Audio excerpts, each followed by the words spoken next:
Donc on passe la parole à Monsieur Dubois, qui va nous parler donc de l'expérience du TMB de Aubourg en Belgique. Oui.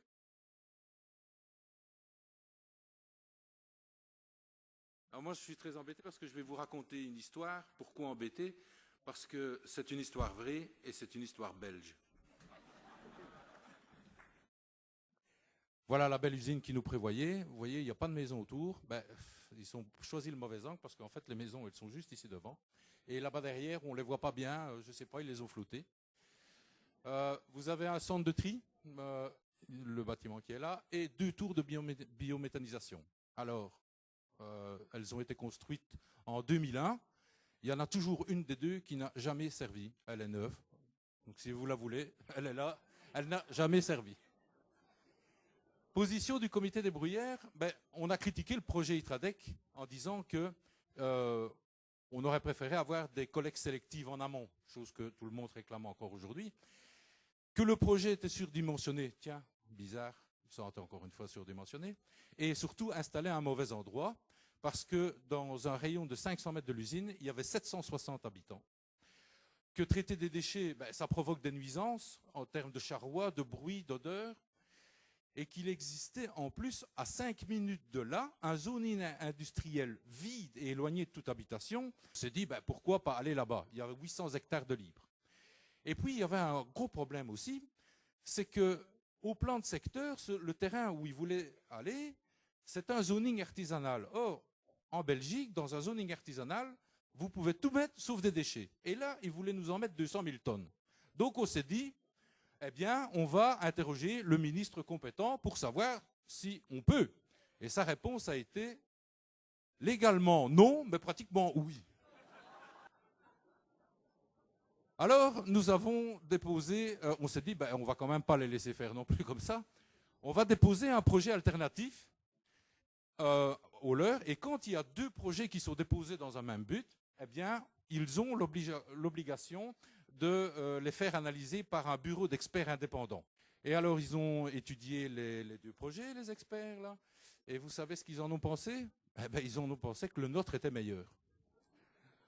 Donc, bon, là, surprise, pour nous aussi, on était bien, enfin bon. Et puis, ces projets, ils doivent passer devant le COED. C'est le Conseil wallon pour l'environnement et le développement durable. C'est aussi un organisme d'experts indépendants qui conseille le ministre. Et eux aussi, ils ont trouvé que notre projet était meilleur que celui d'Itradec.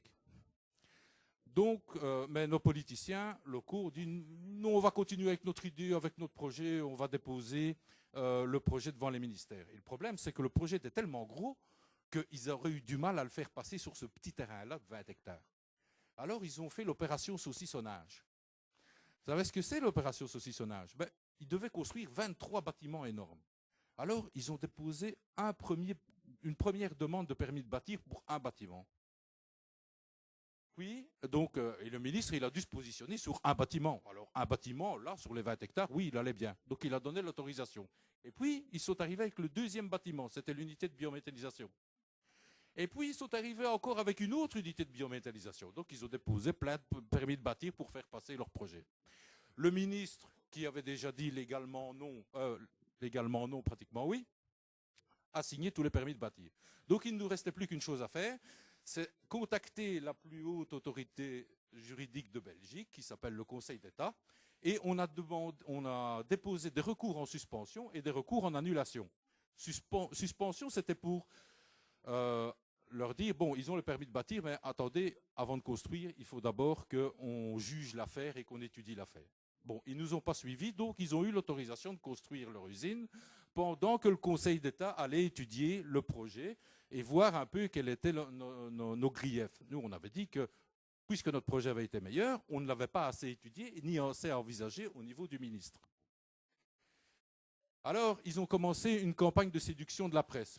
Ils ont fait des conférences de presse en disant que c'est un projet magnifique, ça va marcher, tout le bazar. Et puis, ils ont essayé de séduire les riverains du site. Alors voilà ce qu'ils disaient. Aucune dispersion d'odeur à l'extérieur du centre de tri ne peut se produire parce que le bâtiment est en dépression, l'air va être aspiré, passé par des biofiltres, peut-être parfumé à la rose, et ça va sentir magnifiquement dans le quartier. Bon. Ils ont fait le même avec le bruit, enfin je vous passe, ils ont tout envisagé. Et voilà la campagne de presse, poubelle high-tech, magnifique, c'était extraordinaire. Mais le journaliste n'était quand même pas très... enfin, il a quand même été un peu perspicace, justement, parce qu'il a mis inodore et insipide, ça c'est ce qu'il disait. Et alors, vous voyez, selon Itradec, les nuisances pour les voisins seront quasi inexistantes, selon Itradec. Il l'a quand même rajouté. Alors, voilà, nous avons ici, justement, les deux compères. Vous avez le ministre au premier plan et le père du projet au deuxième plan. Donc, le ministre qui a tout signé, c'est lui. Et le papa du projet, c'est lui. Et il rajoute, ça j'y reviendrai tantôt, ni bruit, ni odeur, ni fumée. Bon. En 2001, donc en 2000, ils construisent l'usine. En 2001, elle est en fonctionnement. Et vous savez comment on le sait? Ça commence à sentir. Mais, attendez, elle est en réglage, hein, on vient d'arriver, il faut le temps que ça se règle. Bon, ça va. En 2002, on est toujours en réglage, et en 2003, on nous dit, ça va marcher, ça va marcher. Mais ça pue surtout. Ça pue bien. Donc, en 2004, ils sont obligés quand même de faire un investissement. L'investissement, c'est quoi? Comme leur biofiltre à la rose, là, ça ne fonctionne pas beaucoup, ils ont trouvé une nouvelle technologie. Enfin, ils appellent ça l'éolage. C'est-à-dire qu'ils sont allés mettre sur le toit du centre de tri un genre de turboréacteur, je ne sais pas, moteur d'avion, qui servait à aspirer l'air du centre de tri et à le propulser à 100 mètres de haut pour que les mauvaises odeurs se dissipent dans l'atmosphère et que, au niveau du sol, on sache respirer. Ça a coûté 150 000 €. Le nez des voisins, le nez des riverains le valait bien. Bon. Ils l'ont fait tourner, ils l'ont fait tourner 2-3 mois, et puis ils se sont rendus compte que ça consommait vachement ce machin-là. Donc ils ont dit, on n'a pas les moyens de le mettre en route, on le laisse ainsi. Donc les odeurs sont retombées, ça pue encore autant. Et en plus de ça, ils étaient en déficit parce que le fleuve qui voulait brûler dans les cimenteries d'Aubourg, il est trop chloré, il est trop humide, donc les cimentiers ne savent même plus fabriquer du ciment. Donc ils ont dit, maintenant, vous gardez votre fleuve, et Itradec, pour garder son fleuve, est allé le mettre en décharge. Ça a coûté 1,5 million d'euros en plus. Hein, bon, voilà. En 2005, là, les cimentiers sont fâchés. Ils ont dit, écoutez, vous ne voulez plus entendre parler de rien. Gardez votre produit, on n'en veut plus parce que, franchement, c'est vraiment pas bon. Donc, les voilà déjà avec de gros problèmes stratégiques par rapport à leur plus rien en décharge. 2007, le Conseil d'État a fini d'étudier le dossier. 10 ans. On était un des 3 plus vieux dossiers. 10 ans. Et qu'est-ce qu'ils disent? Ah oui, ils avaient raison. On n'a pas étudié leur alternative, donc c'est vrai, ils ont raison. On leur supprime leur permis de bâtir. Oh. Content. L'usine, elle est construite aussi. Et la question que les politiques se posent, que les gens d'Itradec se posent et que les journalistes se posent, c'est de dire, va-t-on démonter les installations d'Itradec qui ont coûté 35 millions d'euros? Là, on se dit, celle-là, on va la jouer, mais on ne va pas la jouer tout de suite. Et on a l'occasion de tomber sur les comptes secrets d'Itradec sur le rendement de l'usine en 2006. Et voilà ce que ça donne. Ils collectent 81 500 tonnes de déchets, ils trient, et on s'aperçoit qu'ils vont quand même en mettre 63 400 tonnes en décharge. Soit à peu près 80% des déchets. On se dit, à quoi ça sert de trier les déchets pour les remettre après ensemble et aller les foutre dans des charges? Bon, l'usine de biométhanisation, elle a quand même tourné un petit peu. Elle a produit 3 200 000 kilowatts sur un an. Oh, bon, c'est bien. Oh, hein. Elle en a consommé 66% pour faire tourner son... Alors on se dit, mais à quoi ça sert de produire du gaz, de produire de l'électricité pour faire tourner un truc qui ne sert à rien? Bon, on continue. Là-dessus, on dit, avant de demander le permis de bâtir, on fait une conférence de presse, le démontage de l'usine. On fait une conférence de presse et on dit « Ah, on veut un audit ». Un audit. Mais on rappelle quand même que nous, on avait proposé une alternative, qu'elle n'a pas été étudiée et qu'au niveau des odeurs, on en a marre de leurs odeurs. Et on leur rappelle le beau tract qu'ils nous avaient produit, ni bruit, ni odeur, ni fumée. Eh bien ça, on avait eu les bruits et les odeurs, maintenant, voilà les fumées. Elle a cramé.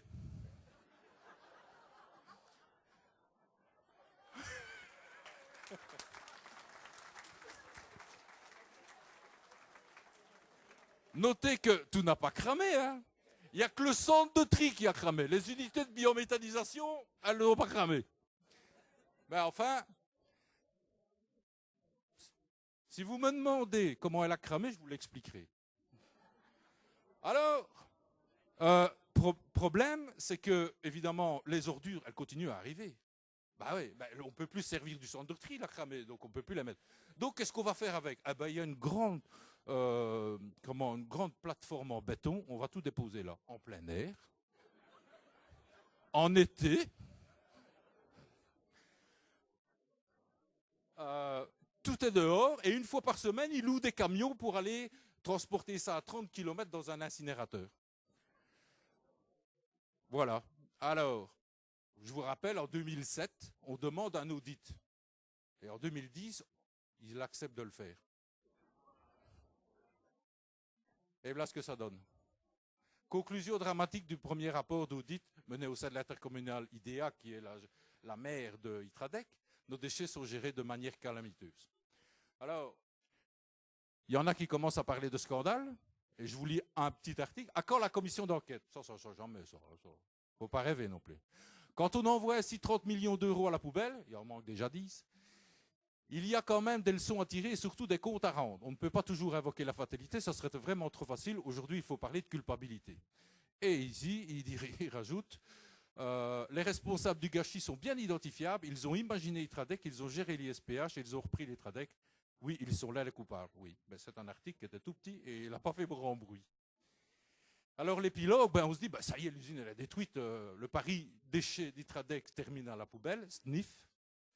Et nous, on va pouvoir respirer parce qu'il faut trouver une autre solution quand même. Pas du tout. Ils se sont associés avec un partenaire privé et ils vont créer un écopôle. Magnifique, très beau mot. Et alors là-dessus, ils vont recommencer l'expérience Itradec. Ils vont rajouter une unité de broyage de déchets en cobra, parce que ça, c'est pas bruyant du tout. Et ils vont en rajouter encore. On ne sait pas encore, on n'a pas encore eu le projet, on attend pour réagir. Nous, on a déjà dit qu'on n'était pas d'accord. Bon. Ce sont de nouvelles luttes en perspective. Alors la conclusion, je crois que la conclusion, tout le monde l'a déjà dit ici, le procédé trimécanique ne fonctionne pas et n'apporte rien en termes de valorisation des déchets. La biométhanisation, elle ne peut fonctionner que s'il y a une collecte sélective correcte en amont. Le TMB chez Itradec, c'est 40 millions d'euros de deniers publics jetés à la poubelle et c'est surtout un enfer permanent pour les centaines de riverains qui sont autour. Et un tel procédé génère des nuisances olfactives importantes. Il est donc primordial de le placer dans un endroit approprié et loin de toute zone d'habitat. S'il y a des responsables politiques ici, je les félicite d'abord d'être venus participer à cette réunion. Je voudrais vous dire, ne vous laissez pas embobiner par les sirènes techniciennes des industriels sans scrupules qui veulent vous vendre un procédé qui ne fonctionne pas sauf pour eux. Je voudrais aussi vous dire qu'en tant que responsable politique, vous avez le devoir de privilégier le facteur humain par rapport au facteur technique. C'est ça l'important. Et enfin, si vous n'êtes pas convaincu, venez chez nous. On n'ira pas à l'usine parce que je ne suis pas très bien vu là-bas. Mais ça ne fait rien, on ira dans les villages voisins, on s'arrêtera un moment, vous irez sonner aux portes où vous voulez, ainsi on ne m'accusera pas de manipulation, et les gens pourront vous dire l'enfer qu'ils vivent depuis 10 ans. C'est un scandale. C'est un scandale et ça ne doit pas se reproduire. Et je vois que ça se généralise, je ne comprends plus rien. Voilà, je vous remercie beaucoup.